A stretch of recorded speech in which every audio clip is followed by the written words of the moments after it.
ከዳንጎቴ ግሩፕ ጋር በጣምራ የሚገነባው ይህ የማዳበሪያ ፋብሪካ በውጭ ምንዛሪ እጥረት ለምናስገባው ነዳጅና ማዳበሪያ የምናውጣውን በአመት ከ5 ቢሊዮን ዶላር በላይ ወጪ እናድናለን ማለት ነው። ይህም ማለት ገበሬዎቻችን ከውጭ በሚመጣ ማዳበሪያ ላይ ያላቸው ጥገኝነት ያበቃል። የምግብ ዋስትናችን ይጠበቃል። የግብርና ምርታማነታችን ወደ ላቀ ደረጃ ይሸጋገራል። ይሄ የፖሊሲ ለውጥ ብቻ ሳይሆን በሚሊዮኖች የሚቆጠሩ አርሶ አደሮችን ህይወት የሚቀይር ትልቅ አብዮት ነው። በሶስተኛ ደረጃ የኢንዱስትሪ መስፋፋትን ያፋጥናል። ማንኛውም ኢንዱስትሪ አስተማማኝና ርካሽ የኃይል ምንጭ ይፈልጋል። የተፈጥሮ ጋዙ ለሲሚንቶ ፋብሪካዎች፣ ለጨርቃ ጨርቅ ኢንዱስትሪዎችና ለሌሎችም አዳዲስ ፋብሪካዎች የደም ስር ይሆናል። ይህም በሚሊዮኖች ለሚቆጠሩ ኢትዮጵያውያን ወጣቶች የሥራ ዕድል ይፈጥራል። በመጨረሻም የሶማሌ ክልልን ገጽታ ይቀይራል።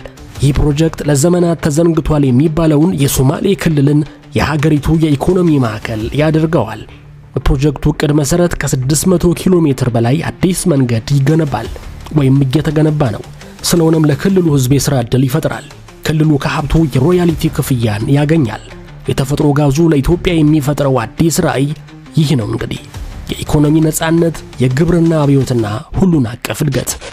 ነገር ግን ብዙዎቻችሁ ልትጠይቁት የምትችሉት አንድ ትልቅ ጥያቄ አለ። ይህ ፕሮጀክት ይህን ያህል ግዙፍ ከሆነና ለዓመታት ሲሰራ ከነበረ እንዴት ነው ስለ ስኬቱ ለመስማት እስከዚህ ሰዓት ድረስ የጠበቅነው? ለምንድነው ይሄ ሁሉ በከፍተኛ ዝምታና ሚስጥራዊነት ሲሰራ የነበረው? መልሱን የሰጡን ጠቅላይ ሚኒስትሩ ራሳቸው ናቸው። እናም መልሱ ሀገራችን ላለፉት 13 ዓመታት ስታካሂደው የነበረውን ሌላ የማይታይ ጦርነት ያጋልጣል። ላለፉት 13 ዓመታት ኢትዮጵያ በአባይ ወንዝ ላይ ኮንክሪትና ብረትን ብቻ አልነበረም የምትገነባው። ከዚያ ጎን ለጎን በዓለም የዲፕሎማሲ መድረኮች ላይ በሚዲያ ዘመቻዎችና በድብቅ የሳይበር ጥቃቶች ውስጥ ከፍተኛ ጦርነት ስትዋጋ መጥታለች። ግብጽና ተላላኪዎቿ ግድቡ አደጋ ነው፣ ጦርነት ያመጣል፣ የውሃ ፍሰትን ያስቀራል እያሉ ዓለምን ለማሳመን ሞክረዋል። በሚሊዮን የሚቆጠር ዶላር አውጥተው የሐሰት ፕሮፓጋንዳ ነዝተዋል። በማዕቀብ ለማስፈራራት ሞክረዋል። የግድቡን ግንባታ ለማደናቀፍ ያልፈነቀሉት ድንጋይ አልነበረም።